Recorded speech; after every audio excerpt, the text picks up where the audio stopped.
Malda industrial chamber of কমার্সের executive committee গঠনের নির্বাচন হয়ে গেল বৃহস্পতিবার। এদিন পুরাতন মালদার নারায়ণপুর মিশন রোড এলাকা অবস্থিত ইন্ডাস্ট্রিয়াল চেম্বার অব কমার্সের নিজস্ব অফিস প্রাঙ্গণে নির্বাচন অনুষ্ঠিত হয়। নির্বাচনে মোট 16 জন প্রার্থী প্রতিদ্বন্দ্বিতা করেন। তাদের মধ্যে থেকে 15 জন প্রতিনিধি নির্বাচনের জন্য সংগঠনের 126 জন সদস্য গোপন ব্যালটের মাধ্যমে তাদের ভোটাধিকার প্রয়োগ করেন। চেম্বার অব কমার্সের এটা সর্বপ্রথম নির্বাচন হচ্ছে। আমাদের টোটাল 16 জন প্রতিদ্বন্দ্বিতা করছে, তার মধ্যে 15 জন সিলেক্ট হবে। আচ্ছা, আর আমাদের ভোট দিতে হবে কমপক্ষে 15 জন, সর্বাধিক 15 জন। ভোটার কতজন? ভোটার আমাদের 126। এর আগে আমাদের অ্যাকচুয়ালি সিলেকশনটাই বেশি হতো, নির্বাচনটা এই বছর প্রথম হচ্ছে। বৃহস্পতিবার নেতাজি জন্ম জয়ন্তীতে পরাক্রম দিবস ও পরীক্ষা পে চর্চা কর্মসূচি পালিত হল মালদা কেন্দ্রীয় বিদ্যালয়ে।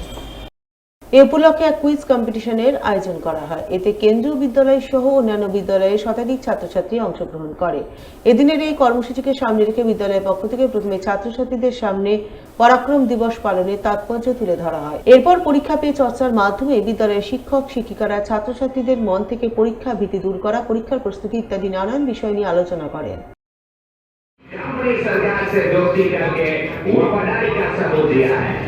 जैसा कि सर ने बताया, एक तो कठिन परिश्रम, उसका कोई विकल्प नहीं है।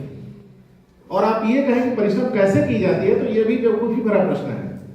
सब आपको पता है और सब अपने हिसाब से आप चीजों को क्या करते हैं, जहां आपके रुचि का विषय होता है, सर ने वो जोड़ा था उसमें, उसको बड़े आराम से कर ले जाते हैं।